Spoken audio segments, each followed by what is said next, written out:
పులివెందుల్లో అటు ఒంటిమిట్టకు సంబంధించి జెడ్పీటీసీలు మాత్రం గెలుపొందినట్లు ఫలితాలు వెలువడిన తర్వాత మాత్రం ఖచ్చితంగా విజయోత్సవ ర్యాలీలు జరుగుతాయి, జరగకుండా పోయే ప్రసక్తే లేదన్నటువంటి భావన అటు టీడీపీ శ్రేణుల్లో వ్యక్తమవుతున్న పరిస్థితి. ఎందుకంటే దశాబ్దాల కాలంగా అటు పులివెందుల్లో వైఎస్ కుటుంబమే గెలుస్తూ వచ్చింది కాబట్టి ఒక రకంగా చరిత్ర సృష్టించామన్నటువంటి భావనతో అటు తెదేపా శ్రేణులు పెద్ద ఎత్తున విజయోత్సవ ర్యాలీలు నిర్వహించే అవకాశాలు లేకపోలేదు. కాబట్టి ఈ అంశం పైన ఎస్పీ గారు మాత్రం కొంత మాకు ఇప్పటి వరకు కూడా ఎవరు అనుమతి కోరుతూ లేఖ రాయలేదు కాబట్టి మేము దాని సాధ్యాసాధ్యాలను పరిశీలించిన తర్వాత ఇస్తామన్నటువంటి విషయాన్ని చెప్తున్నారు. అయితే ఇక్కడ మనం ప్రధానంగా గమనించాల్సినటువంటి అంశం ఏంటంటే ఇక వైసీపీ శ్రేణులు కూడా ఈ కౌంటింగ్ హాల్లోకి రాని పరిస్థితి, అంటే విజయోత్సవ ర్యాలీలు నిర్వహించుకున్నా కూడా కొంత ఎక్కడ ఇబ్బంది లేని పరిస్థితి కనిపిస్తుంది. అయితే మరో అంశం ఏంటంటే ఇక్కడ మనం చూడాల్సిన అంశం ఒంటిమిట్టలో కూడా అటు పూర్తి స్థాయిలో ఫలితాలు వెలువడితే మాత్రం మంత్రులు కూడా ఎవరైతే మంత్రి మండిపల్లె కావచ్చు, అదేవిధంగా బీసీ జనార్దన్ రెడ్డి కావచ్చు, ఇతరత్ర మంత్రులు కూడా గత కొంతకాలంగా ఒంటిమిట్ట కావచ్చు పులివెందుల ప్రాంతంలో కూడా తిష్టవేసి సంక్షేమ పథకాలతో పాటు తాము చేయబోతున్నటువంటి అభివృద్ధి పైన కూడా ప్రతి ఇంటికి వెళ్ళి ప్రతి గడపకు వెళ్ళి చెప్పారు. కాబట్టి ఈ విజయోత్సవాన్ని పంచుకునే అవకాశాలు ఉన్నాయి. కాబట్టి ఖచ్చితంగా కడపలో కూడా ఒక పెద్ద ఎత్తున విజయోత్సవ ర్యాలీలు అయితే నిర్వహించే అవకాశాలు స్పష్టంగా కనిపిస్తున్నాయి. నందు right, thank you Kishore, thanks for the updates. ఎప్పటికప్పుడు మాకు అప్డేట్స్ అందిస్తూ ఉండండి. కౌంటింగ్కి సంబంధించి మరొకసారి నేను మిమ్మల్ని మళ్ళీ కాంటాక్ట్ చేస్తాను. మొత్తం మీద మరికొద్ది సేపట్లోనే ఈ అంశానికి సంబంధించి క్లారిటీ రాబోతుంది.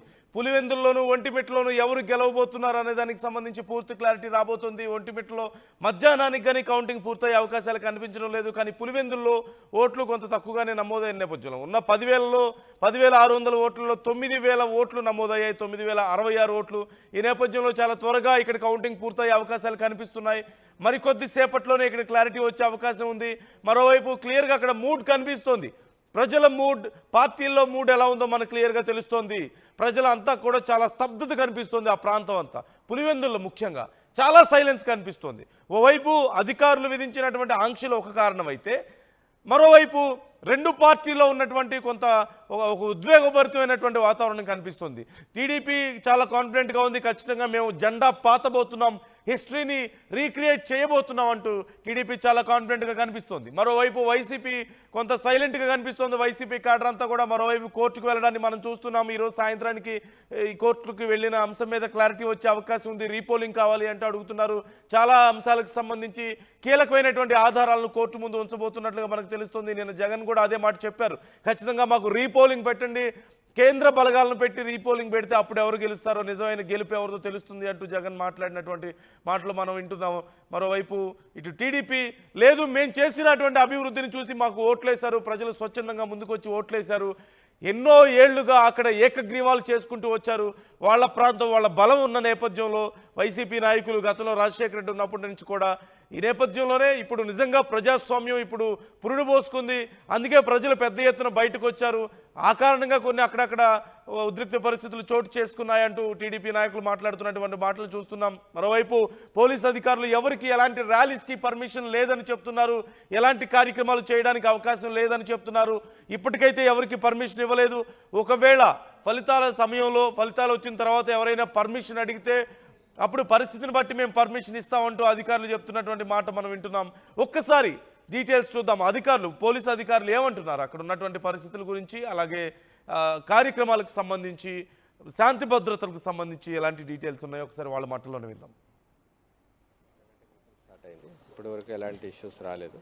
కడప టౌన్లో అవుట్స్కట్స్లో జరుగుతున్నటువంటి కౌంటింగ్ సంబంధించి 3 అంచెల భద్రతలో దీన్ని పర్యవేక్షిస్తూ ఉన్నాము. కడప టౌన్లో సీసీ కెమెరాలు కూడా ఏర్పాటు చేసుకున్నాము. ఈ 3 అంచెల్లో భాగంగా మెయిన్ గేట్లో లిమిటెడ్ యాక్సెస్ పెట్టాము. ఎవరైతే లోపలికి పర్మిషన్ ఉందో వాళ్ళని మాత్రమే యాక్సెస్ చేసాము. అన్ని చోట్ల కూడా 3 అంచెల్లో కూడా పోలీస్ భద్రతను తీవ్రతరం చేసుకున్నాము. ఎలాంటి సంఘటనలు జరగట్లేదు, ప్రశాంతంగా నడుస్తాము. సార్, ఒక తర్వాత ఫలితాలు ఏర్పడిన తర్వాత ఏదైనా ర్యాలీలు కానీ బాణసంచా పేల్చడం వంటి వాటివి ఏమన్నా జరిగింది? ఇప్పటివరకు పర్మిషన్స్ ఎవరు అడగలేదు. ఒకవేళ అడిగితే దాన్ని బట్టి కండిషన్స్ని బేస్ చేసుకుని ఇవ్వాలా లేదా అనేటటువంటిది మేము వెరిఫై చేస్తాం. ఇప్పటివరకు డినై చేస్తున్నాం, పర్మిషన్స్ ఎక్కడ కూడా ఇవ్వలేదు. మాకు ఇంకా ఇంతవరకు ఎలాంటి రిక్విజిషన్ కూడా రాలేదు. ఈవెన్ ఎలాంటి ఫైర్ క్రాకర్స్ అదేవిధంగా బైక్ ర్యాలీస్కి కూడా మేము ఇప్పటివరకు అనుమతించట్లేదు యాజ్ ఆఫ్ నౌ.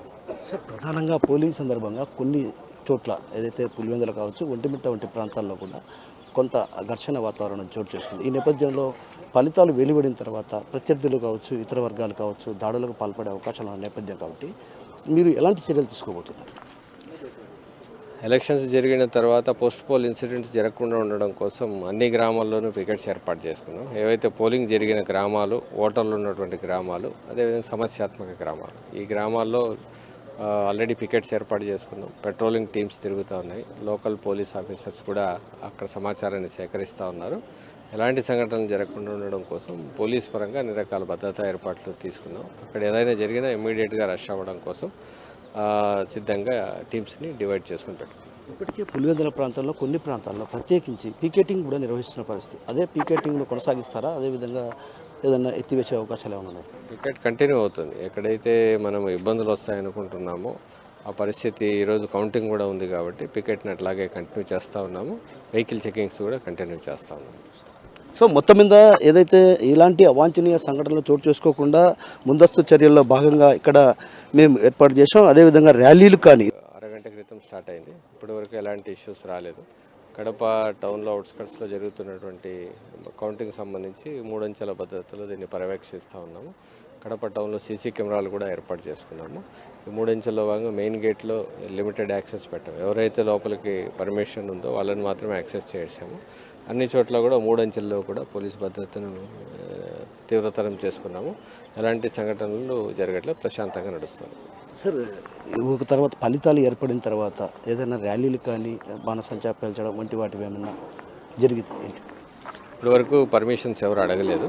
ఒకవేళ అడిగితే దాన్ని బట్టి కండిషన్స్ని బేస్ చేసుకుని ఇవ్వాలా లేదా అనేటటువంటిది మేము వెరిఫై చేస్తాం. ఇప్పటివరకు డినై చేస్తున్నాం. పర్మిషన్స్ ఎక్కడ కూడా ఇవ్వలేదు. మాకు ఇంకా ఇంతవరకు ఎలాంటి రిక్విజిషన్ కూడా రాలేదు. ఈవెన్ ఎలాంటి ఫైర్ క్రాకర్స్ అదేవిధంగా బైక్ ర్యాలీస్కి కూడా మేము ఇప్పటివరకు అనుమతించట్లేదు యాజ్ ఆఫ్ నౌ. సార్ ప్రధానంగా పోలింగ్ సందర్భంగా కొన్ని చోట్ల ఏదైతే పులివెందులు కావచ్చు, ఒంటిమిట్ట వంటి ప్రాంతాల్లో కూడా కొంత ఘర్షణ వాతావరణం చోటు చేసుకుంది. ఈ నేపథ్యంలో ఫలితాలు వెలువడిన తర్వాత ప్రత్యర్థులు కావచ్చు, ఇతర వర్గాలు కావచ్చు, దాడులకు పాల్పడే అవకాశాలు ఉన్న నేపథ్యం కాబట్టి మీరు ఎలాంటి చర్యలు తీసుకోబోతున్నారు? ఎలక్షన్స్ జరిగిన తర్వాత పోస్ట్ పోల్ ఇన్సిడెంట్స్ జరగకుండా ఉండడం కోసం అన్ని గ్రామాల్లోనూ పికెట్స్ ఏర్పాటు చేసుకున్నాం. ఏవైతే పోలింగ్ జరిగిన గ్రామాలు, ఓటర్లు ఉన్నటువంటి గ్రామాలు, అదేవిధంగా సమస్యాత్మక గ్రామాలు, ఈ గ్రామాల్లో ఆల్రెడీ పికెట్స్ ఏర్పాటు చేసుకున్నాం. పెట్రోలింగ్ టీమ్స్ తిరుగుతూ ఉన్నాయి. లోకల్ పోలీస్ ఆఫీసర్స్ కూడా అక్కడ సమాచారాన్ని సేకరిస్తూ ఉన్నారు. ఎలాంటి సంఘటనలు జరగకుండా ఉండడం కోసం పోలీస్ పరంగా అన్ని రకాల భద్రతా ఏర్పాట్లు తీసుకున్నాం. అక్కడ ఏదైనా జరిగినా ఇమ్మీడియట్గా రష్ అవ్వడం కోసం సిద్ధంగా టీమ్స్ని డివైడ్ చేసుకుని పెట్టుకున్నాం. ఇప్పటికే పులివెందుల ప్రాంతంలో కొన్ని ప్రాంతాల్లో ప్రత్యేకించి పీకెటింగ్ కూడా నిర్వహిస్తున్న పరిస్థితి. అదే పీకెటింగ్ను కొనసాగిస్తారా? అదేవిధంగా ఏదైనా ఎత్తివేసే అవకాశాలు ఏమైనా ఉన్నాయి? పికెట్ కంటిన్యూ అవుతుంది. ఎక్కడైతే మనం ఇబ్బందులు వస్తాయనుకుంటున్నామో ఆ పరిస్థితి ఈరోజు కౌంటింగ్ కూడా ఉంది కాబట్టి పికెట్ని అట్లాగే కంటిన్యూ చేస్తూ ఉన్నాము. వెహికల్ చెకింగ్స్ కూడా కంటిన్యూ చేస్తూ ఉన్నాము. సో మొత్తం మీద ఏదైతే ఇలాంటి అవాంఛనీయ సంఘటనలు చోటు చేసుకోకుండా ముందస్తు చర్యల్లో భాగంగా ఇక్కడ మేము ఏర్పాటు చేసాం. అదేవిధంగా ర్యాలీలు కానీ అరగంట క్రితం స్టార్ట్ అయింది. ఇప్పుడు చెప్పండి, మీ గెలుపు ధీమా ఎలా ఉంది?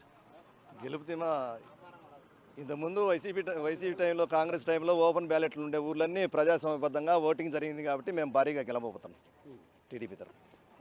అంటే మీ మంత్రులు అందరూ కూడా బాగా కష్టపడి పనిచేశారు.